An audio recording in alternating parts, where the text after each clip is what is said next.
السلام عليكم ورحمة الله وبركاته.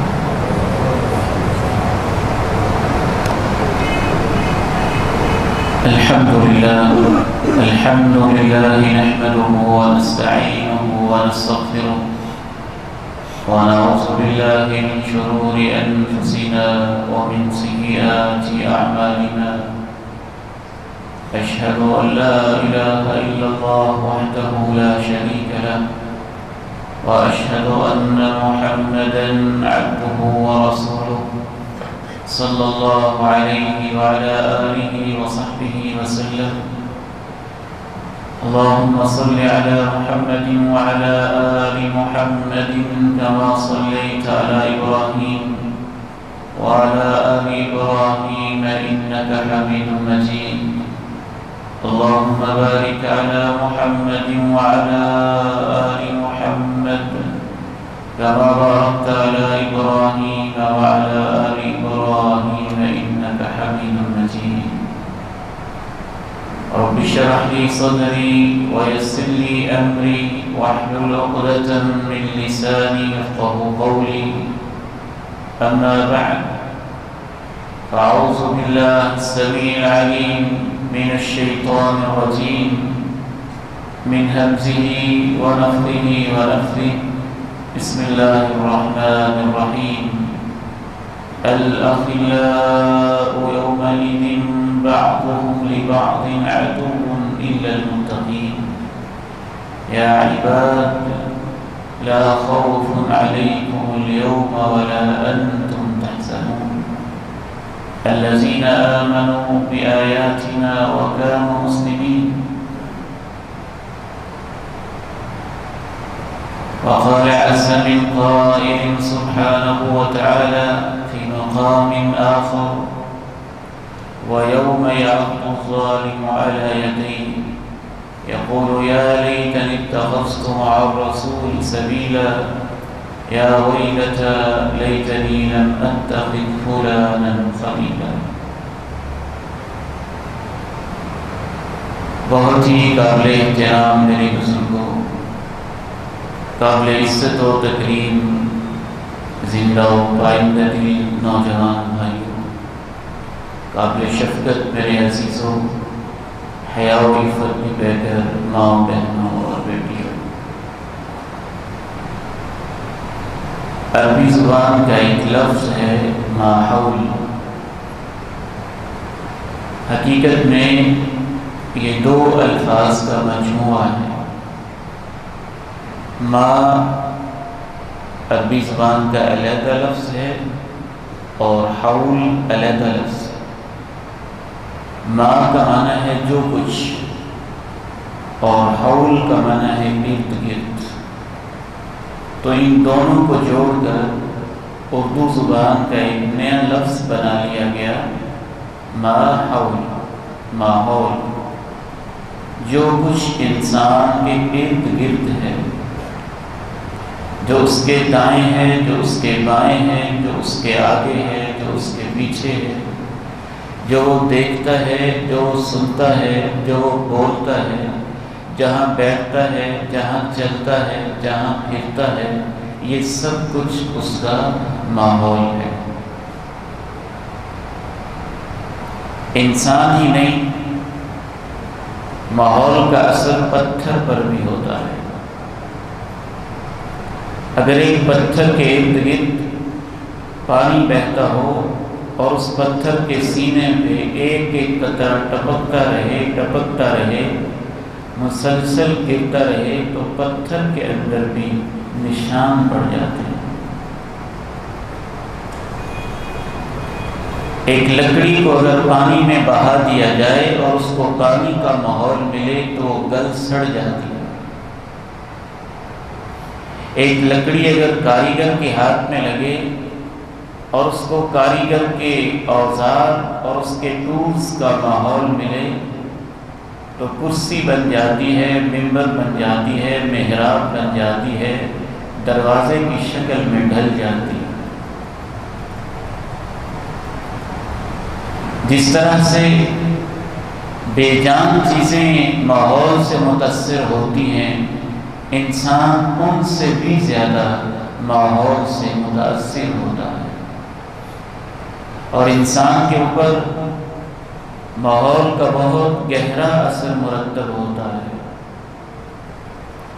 بعض دفعہ اس کا عقیدہ بدل جاتا ہے، سوچ بدل جاتی ہے، عمل بدل جاتا ہے، رویہ بدل جاتا ہے، انداز بدل جاتے ہیں، عادتیں بدل جاتی ہیں، طور اطوار بدل جاتے ہیں، افکار بدل جاتے ہیں ماحول کی وجہ سے۔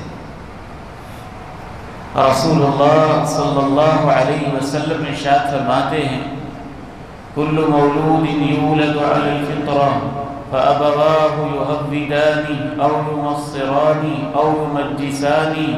دنیا میں جب بھی کوئی بچہ آنکھ کھولتا ہے، ماں کے پیٹ سے جنم لیتا ہے، اس کے دل میں توحید ہوتی ہے، اس کی فطرت اسلام والی ہوتی ہے، لیکن اس کے والدین کا ماحول جیسے جیسے اس کو ملتا ہے پھر وہ ویسے ڈھلتا چلا جاتا ہے۔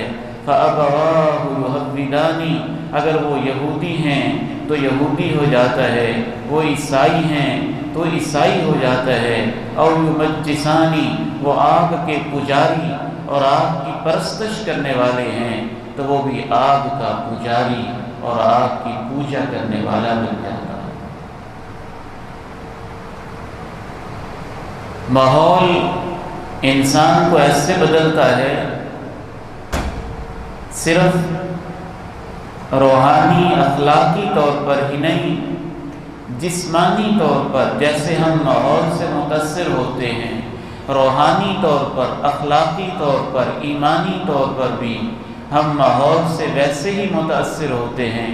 اگر آپ کے ارد گرد بدبو کے بگھوکے اٹھ رہے ہوں اور لاشیں پڑی ہوں اور تعفن ہو، سڑان اٹھ رہی ہو، ہر طرف بدبو، گندگی، غلاظت کے ڈھیر لگے ہوں، تو آپ کی سوچ کا کیا حال ہوتا ہے؟ آپ کے ناک سے سونگھنے کی کیفیت کیا ہو جاتی ہے؟ آپ کی آنکھوں کے دیکھنے کا انداز کیا ہو جاتا ہے؟ آپ کا دماغ کس طرح سے معاف ہو جاتا ہے؟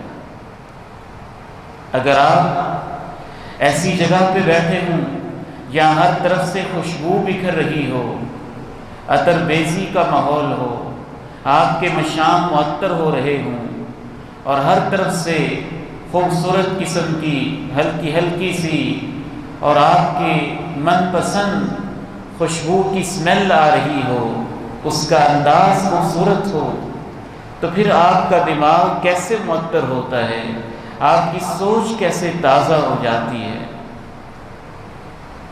بعض ہمارے جسمانی مرض ایسے ہوتے ہیں جو ماحول کی وجہ سے لگتے ہیں، اور ان جسمانی مرضوں کا علاج آپ جتنا بھی کر لیں، حکماء، اطباء اور ڈاکٹرز کہتے ہیں کہ اس مریض کو فاقہ نہیں ہوتا، اس مریض کو فاقہ تب ہوتا ہے جب اس کا ماحول بدل دیا جائے۔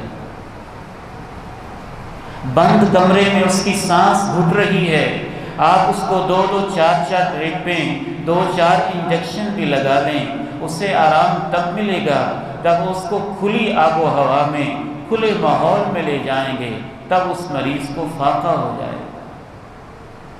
بعض حکماء لکھتے ہیں کہ کچھ بیماریوں کا علاج یہ ہوتا ہے کہ آپ بہتے پانی کو دیکھیں، کچھ بیماریوں کا علاج یہ ہوتا ہے آپ باہر سیر و تفریح کریں، کچھ بیماریوں کا علاج یہ ہوتا ہے آپ سبزے کو دیکھیں، گھاس کو دیکھیں، کچھ بیماریوں کا علاج یہ ہوتا ہے آپ کھلی آب و ہوا کے اندر چلیں پھریں، اپنے ماحول کو بدلیں۔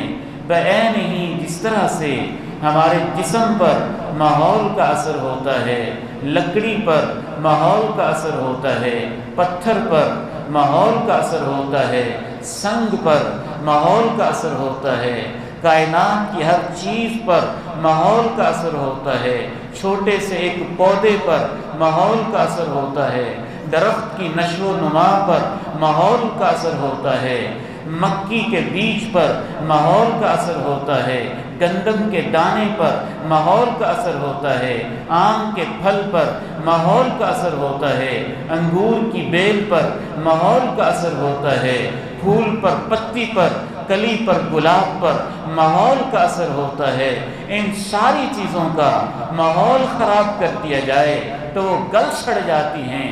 انسان کی اخلاق کا ماحول، ایمان کا ماحول، روحانیت کا ماحول بدل دیا جائے تو انسان کا دل مر جاتا ہے، اس کا اخلاق تباہ ہو جاتا ہے، اس کی سوچ مزمحل ہو جاتی ہے، اس کا کردار زوال پذیر اور زوال کا شکار ہو جاتا ہے۔ اس لیے دین اسلام ماحول کو بہت اہمیت دیتا ہے۔ ہمارا دین قرآن مجید اس ماحول کو کبھی دوستی کے نام سے تعبیر کرتا ہے، کبھی خلت کا نام دیتا ہے، کبھی مودت کا نام دیتا ہے، کبھی محبت کا نام دیتا ہے، کبھی اخوت کا نام دیتا ہے، کبھی اسلامی رشتے کا نام دیتا ہے، کبھی ایمانی رشتے اور ایمانی تعلق کا نام دیتا ہے۔ اور یہ اللہ کا قرآن بھرا پڑا ہے احادیث مبارکہ، صفحے صفحے پر جا بجا ایسی روایات ملتی ہیں جن سے پتہ چلتا ہے کہ انسانی زندگی میں ماحول کا کتنا اہم کردار ہوتا ہے۔ آج پوری دنیا میں سائنسدان سر جوڑ کے بیٹھے ہوئے ہیں، ارضیات کے ماہرین پریشان ہوئے بیٹھے ہیں، ماحولیات کے ماہرین پریشان ہوئے پڑے ہیں۔ وہ اس چیز پہ پریشان ہیں کہ ہر طرف دھواں ہے، وہ اس چیز پہ پریشان ہے بارود پھٹ رہے ہیں، وہ اس چیز پہ پریشان ہیں گلیشیئر پگھل رہے ہیں، وہ اس چیز پہ پریشان ہیں کہ انسان کے ذرائع آمد و رفت اور ان کی تیزی، اور ہر وقت جلتا ہوا پیٹرول اور ہر وقت جلتا ہوا ایندھن، اس کی وجہ سے پوری دنیا کا ماحول متاثر ہو رہا ہے، اور پوری دنیا کے ماحول سے متاثر ہونے کی وجہ سے انسانوں کی صحت متاثر ہو رہی ہے۔ پوری دنیا کے اوپر ٹیمپریچر بڑھتا چلا جا رہا ہے، سردی کی ریشو آہستہ آہستہ کم ہوتی چلی جا رہی ہے، بڑے بڑے برفانی تودے پگھلتے چلے جا رہے ہیں۔ ان سائنسدانوں کو یہ پریشانی لاحق ہے کہ ہماری اگلی نسلیں جئیں گی کیسے، زندگی کیسے جئیں گے، انجوائے کیسے کریں گے، زندگی کے اندر سانس کیسے لیں گے۔ گھٹن اتنا ہو جائے گا، ڈسٹ اتنی ہو جائے گی، الرجی اتنی ہو جائے گی، ماحول اتنا خراب ہو جائے گا کہ انسان کا جینا مشکل ہو جائے گا، پانی کی کمی ہو جائے گی۔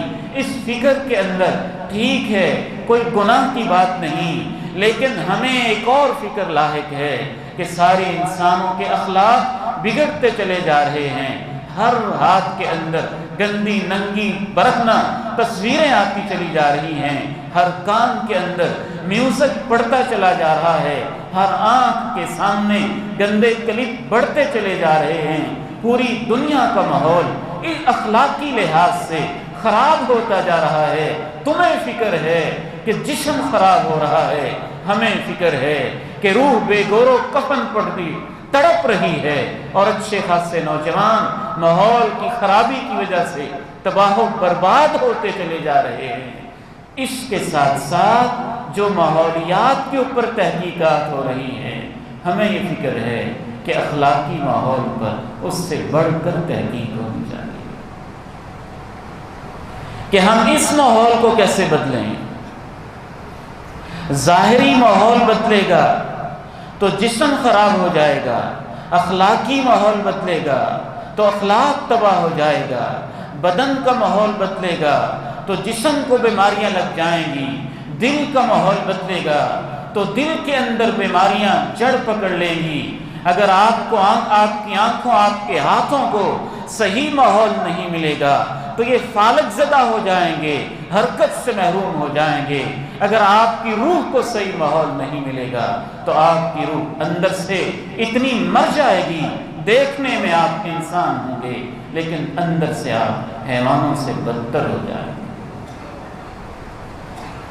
اس لیے قرآن مجید یہ کہتا ہے کہ جس کسی نے بھی اپنے ماحول کو نہ بدلا، اس کے ماحول میں اس کے دوست وہ تھے جو اس کو زنا پہ لگاتے تھے، اس کے دوست وہ تھے جو فلموں کی طرف لے کے جاتے تھے، اس کے دوست وہ تھے جو مختلف کلبوں کی طرف لے کے جاتے تھے، اس کے دوست وہ تھے جو اس کو برائیوں کی مراکز کی طرف لے کے جاتے تھے، کل قیامت کے دن ایسے سارے کے سارے ماحول والے لوگ ایک دوسرے کے دشمن ہو جائیں گے۔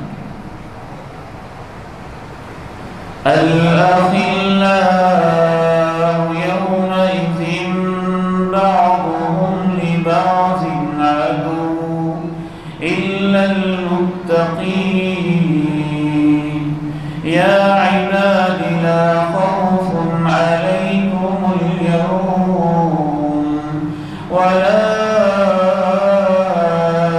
أنتم تحزنون الذين آمنوا بآياتنا وكانوا مسلمين۔ سب دوست بدترین دشمن ہو جائیں گے سوائے ان لوگوں کے جن کی دوستیاں تقویٰ پر تھیں، جن کی دوستیاں، جن کے تعلق ایمان پر تھے، جن کے سارے معاملات ایمان پر تھے۔ ان سے کیا کہا جائے گا؟ یا عبادی لا خوف علیکم اليوم ولا انتم تحزنون۔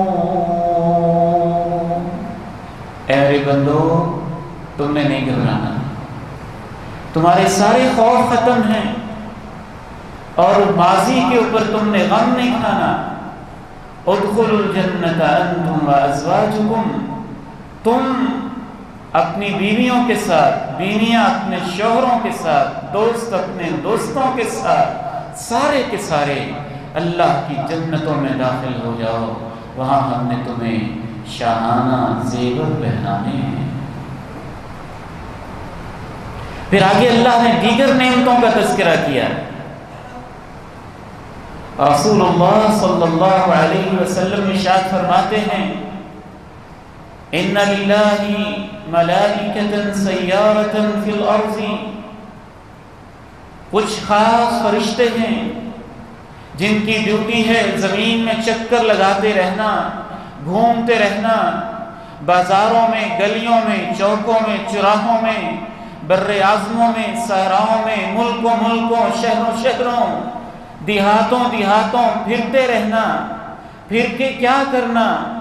یبتغون مجالس الذکر، ڈھونڈنا کوئی ایسی مجلس ہے جہاں اللہ کی خاطر لوگ بیٹھے ہوں، کوئی ایسی محفل ہے جہاں دین کی خاطر لوگ بیٹھے ہوں، کوئی ایسی محفل ہے جہاں اللہ کی یاد کے لیے بیٹھے ہوں، کوئی ایسے لوگ ہیں جو قرآن کے لیے بیٹھے ہوں، کوئی ایسے لوگ ہیں جو حدیث کے لیے بیٹھے ہوں۔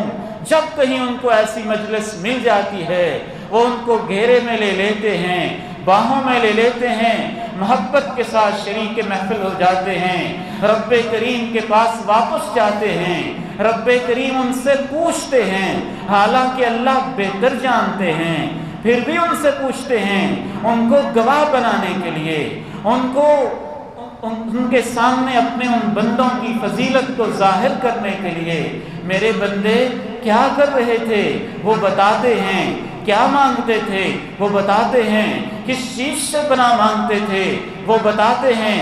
رب کریم ان سے کہتے ہیں، میرے وہ بندے جو صرف قرآن کے لیے، حدیث کے لیے، ذکر کے لیے، میری یاد کے لیے بیٹھے تھے، میرے فرشتوں تم گواہ ہو جاؤ، میں نے ان سب کو معاف کر دیا۔ ماحول، فرشتے ایک سوال پوچھتے ہیں، اے اللہ، ایک بندہ باقاعدہ طور پر نہیں آیا تھا، محفل اچھی تھی، ماحول اچھا تھا، لوگ صالح تھے، دین کی باتیں کرنے والے تھے، لیکن ان میں ایک شخص ایسا تھا جو باقاعدہ اس مجلس میں نہیں آیا تھا، اہتمام کے ساتھ نہیں آیا تھا، بس وہ ویسے ہی ان کے ساتھ آ کے بیٹھ گیا تھا، اس کے بارے میں کیا حکم ہے؟ اللہ نے کہہ دیا نا کہ گواہ ہو جاؤ، میں نے ان کو معاف کر دیا۔ فرشتوں کے ایک اشکال، ان کے ذہن میں ایک سوال پیدا ہو گیا کہ ٹھیک ہے، باقی سارے تو ایک پلان کے ساتھ، منصوبے کے ساتھ آئے تھے، اور ایک شخص ان میں ایسا تھا جو ویسے ہی آ کے بیٹھ گیا تھا۔ اے رب کریم، اس کے بارے میں کیا ارشاد ہے؟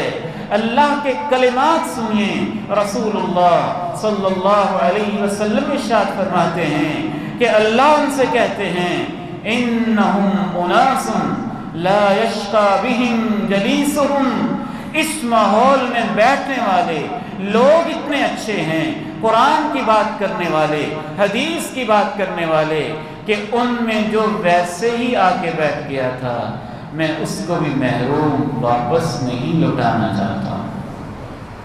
وہ ان میں بیٹھا تو تھا نا، وہ ان میں آیا تو تھا نا، اس نے ان میں حاضری تو دی تھی نا۔ کیا خیال ہے آپ کا؟ جو آئے روز ہمیں شکوے ہیں کہ اولادیں بگڑ رہی ہیں، جو آئے روز باپ اپنی کروٹیں بدلتا ہے اور ماں کی نیندیں رخصت ہیں اور اپنے بستر پہ پہلو بدلتی رہتی ہے، یہ ہو گیا وہ ہو گیا، اس میں ایک سب سے بڑا اور بنیادی کردار ہمارے بچوں کے ماحول کا ہے۔ وہ ماحول جو ان کو موبائل کی دنیا پہ ملا، وہ ماحول جو ان کو فیس بک کے پیجز پہ ملا، وہ ماحول جو ان کو واٹس ایپ کے گروپوں میں ملا، اور وہ ماحول جو ان کو انٹرنیٹ کی ویب سائٹ اور یوٹیوب کے چینلز پہ ملا۔ رسول اللہ صلی اللہ علیہ وسلم پہ قربان جائیے، آپ نے ایسی مثال دی اور مثال دے کے ماحول کی اہمیت کو سمجھایا کہ اس کے بعد تو انسان کے سارے دل کے دروازے کھل جاتے ہیں اور مسائل الجھے ہوئے سلجھ جاتے ہیں۔ آپ نے ارشاد فرمایا مثل الجلیس الصالح ومثل الجلیس السیء، ایک اچھے دوست کی مثال اور برے دوست کی مثال، دوسرے لفظوں میں اچھے ماحول کی مثال اور برے ماحول کی مثال بالکل ایسے ہی ہے۔ الصادق المصدوق علیہ السلام نے ارشاد فرمایا جیسے ایک بھٹی میں دھونکنے والا دوست ہو اور دوسرا وہ ہم نشیں ہو جو عطر اور خوشبو کو بیچنے والا ہے۔ جو خوشبو کو بیچنے والا ہے، آپ کی اس کے ساتھ دوستی ہو گئی، وہ آپ کا ہم نشیں، آپ اس کے ہم نشیں، اس کی دکان پہ آپ کا آنا جانا لگ گیا، تعلق تھوڑا سا اس کے ساتھ بن گیا، تو کیا ہوگا؟ یا آپ کو خوشبو پسند آئے گی، آپ استطاعت رکھتے ہوں گے، جیب سے پیسے خرچ کریں گے، خوشبو کو خرید لیں گے، خوشبو کے خریدار بن جائیں گے، یا وہ سخی اور فیاض ہوگا تو آپ کی دوستی سے وفا کرتے ہوئے خوشبو آپ کو تحفے میں دے دے گا۔ اچھا اگر آپ نے خریدی نہیں، اس نے تحفے میں دی نہیں، تو کم از کم اتنا تو ضرور ہے جب تک آپ اس کی دکان پہ بیٹھے رہیں گے خوشبو تو آتی ہی رہے گی نا،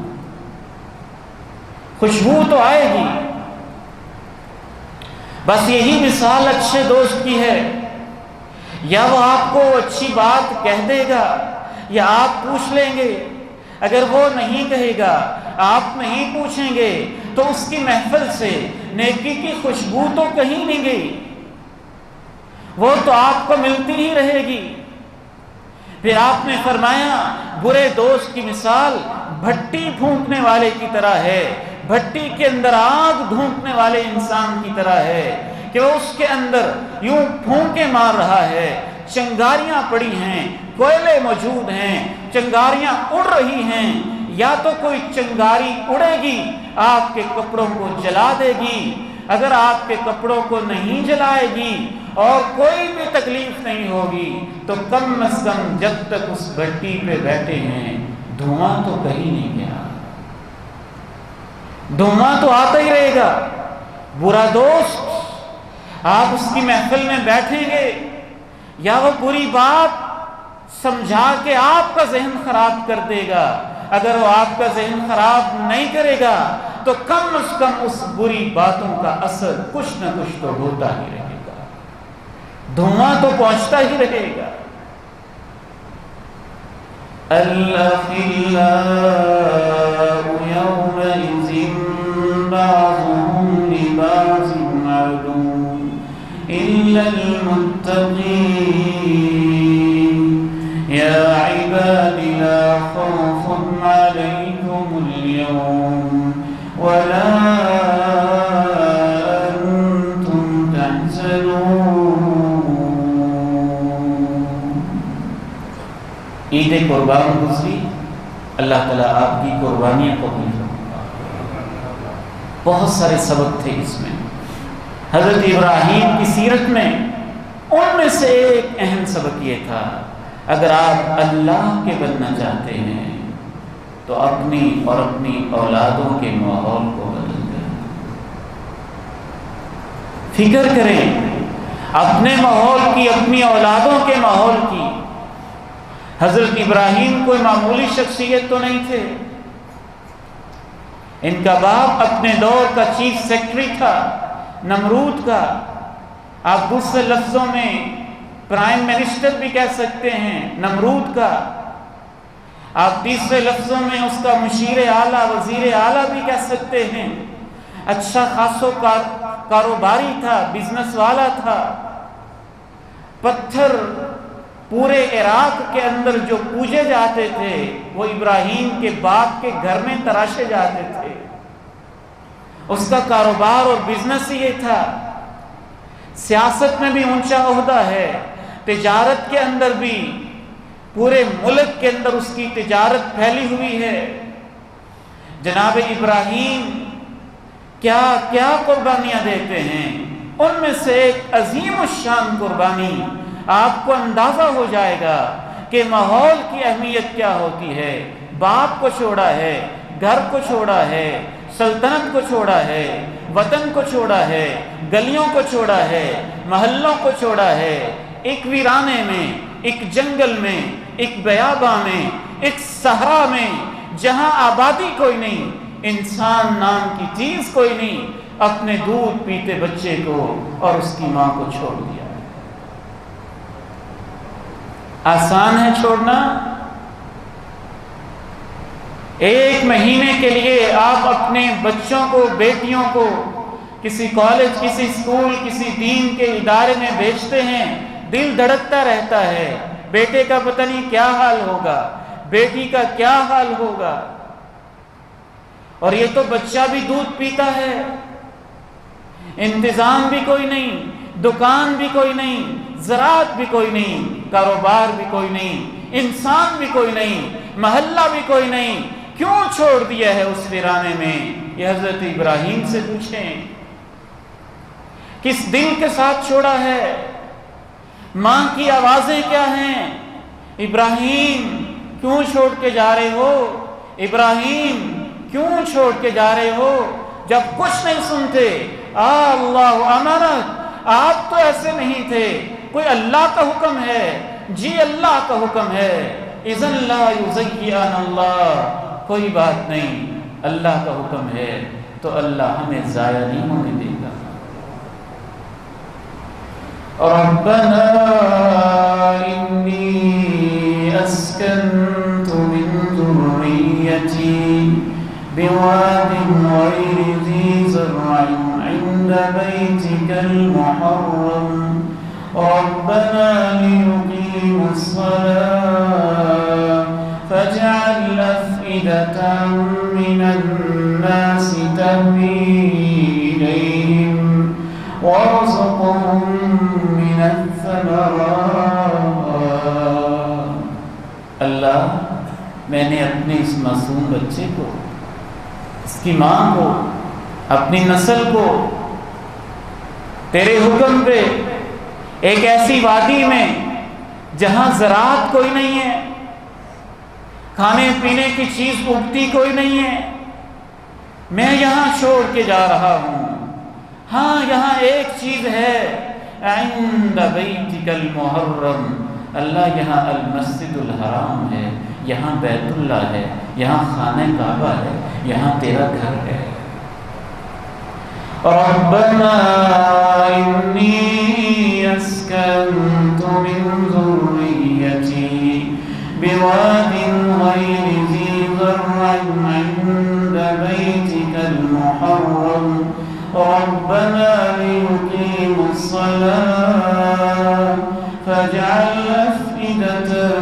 من الناس تهوي إليهم وارزقهم من الثمرات. اللہ تیرے اس عزت والے گھر کے پاس اس کے ہمسائیگی میں، اس کے پڑوس میں، اس کے پاس چھوڑ کے جا رہا ہوں تاکہ یہ نماز کی پابندی کرتے رہے. یہاں کوئی نہیں ہے، لیکن اللہ اب تیرا یہ کام ہے، تیرے حکم پہ میں نے قربانی دے دی ہے، اب آگے تو جانے. یہاں انسان نہیں ہے، ایسے انسان یہاں لا کے بسانا کہ ان کے دلوں میں اس جگہ کی محبت بٹھا دینا، ان کے دلوں میں ایسی محبت ہو وہ کھنچتے چلے آئیں، ان کی طرف کھنچتے چلے آئیں. یا اللہ یہاں زراعت نہیں ہے، ان کو ایسا رزق دینا کہ ہر طرح کے پھل ان کو ہر جگہ سے ملتے چلے جائیں. پھر اللہ وفائیں کرتا ہے، وفائیں کمال کی وفائیں کرتا ہے. اس سے بڑا دوستی نبھانے والا کوئی نہیں اور اس سے بڑا قدردان کوئی نہیں. ایک چھوٹا سا سیاستدان، ایک چھوٹا سا MP، ایک چھوٹا سا MLA، ایک گھٹیا سا انسان، اس کے اندر تھوڑی سی بھی انسانیت ہو تو اپنی کمپین کرنے والے لوگوں کو اور اپنی خاطر لوگوں سے باتیں سننے والوں کو یاد رکھتا ہے کائنات کے سب سے بڑے بادشاہ کے بارے میں کیا خیال ہے. آپ اس کا کام کریں گے تو آپ کو اکیلا چھوڑ دے گا. وہ 100 انسانوں کا قاتل تھا، ایک نہیں. اچھا انسان تھا، مجھے تو سمجھ آتی ہے، صالح تھا، ماحول نے اس کو بگاڑ دیا تھا. دوست ایسے ملے، گینگ ایسے ملی، جتھے ایسے ملے، گروپ ایسے ملے، گروہ ایسے ملے، اچھے بھلے انسان کی فطرت کو بگاڑ کے رکھ دیا. ایک نہیں 100 انسانوں کو قتل کیا، 100 انسانوں کی لاشوں کو تڑپایا. لیکن اس کی اچھائی پھر جاگ اٹھی، تڑپ گیا، میں نے اتنے قتل کر دیے، میری معافی کا طریقہ کیا ہے؟ بتانے والے اللہ کے اس بندے نے، عالم دین نے بتایا تھا. ایسا بتایا تھا کہ پیغمبر اسلام نے، دونوں جہانوں کے سردار نے اپنی زبان نبوت سے اس کے فتوے، اس کے مسئلے کو نقل کر کے ہمیشہ کے لیے اس پہ مہر تصدیق ثبت کر دی تھی. اس نے بس ایک بات کہی تھی، جس جگہ کو رہتے ہو اس جگہ کو چھوڑ دو. مطلب کیا؟ جن دوستوں میں رہتے ہو ان دوستوں کو چھوڑ دو، جس ماحول میں رہتے ہو اس ماحول کو چھوڑ دو، جس گینگ میں رہتے ہو اس گینگ کو چھوڑ دو، جس جتھے میں رہتے ہو اس جتھے کو چھوڑ دو، جن گروپوں میں رہتے ہو ان قاتل گروپوں کو چھوڑ دو. کیا کرو؟ ایک بستی ہے، وہاں نیک لوگ رہتے ہیں، ان کے پاس چلے جاؤ. میں آپ سے پوچھتا ہوں، آپ نے بہت دفعہ یہ واقعہ سنا، آج ایک نتیجہ بھی نکال لیجئے، سبق بھی اس سے سیکھ لیجئے. کیا وہ قاتل نیک لوگوں کی بستی میں پہنچا تھا؟ نہیں، ابھی تو بس چلا ہی تھا. اس کا چلنا بھی اللہ کو اتنا پسند آیا، توبہ کا ارادہ کرنا بھی اتنا پسند آیا، برے ماحول کو چھوڑنا بھی اتنا پسند آیا کہ راستے میں جب موت واقع ہو گئی تو اللہ نے اس کے جنتی ہونے کے فیصلے کر دیے.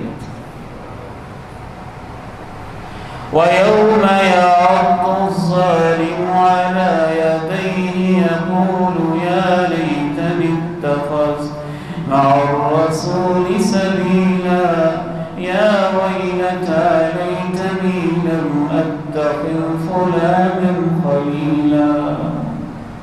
اگر اس ماحول کو آپ نے نہ چھوڑا تو قرآن ایک ظالم کا نقشہ کھینچتا ہے. وہ قیامت کے دن اپنے انگوٹھے کو چبائے گا، انگلی کو چبائے گا، ہاتھ کو کاٹے گا، اس ہاتھ کو کاٹے گا، دونوں کو کاٹ کاٹ کے چبا چبا کے اپنے ہاتھوں کے ٹکڑے کر کے کہے گا کاش میں نے فلاں کو دوست نہ بنایا ہوتا، اس نے مجھے تباہ کیا تھا، اس نے مجھے تباہ کیا تھا. اور اچھے ماحول والے لوگوں کو رب کہتا ہوگا آؤ آج میں تمہیں اپنے عرش کا سایہ نصیب کرنا چاہتا ہوں۔ اللہ تعالیٰ سے دعا ہے ہمیں اچھے ماحول کی تڑپ نصیب فرمائے، اچھی صحبتیں نصیب فرمائے، اچھی رفاقتیں نصیب فرمائے۔ وآخر دعوانا الحمدللہ۔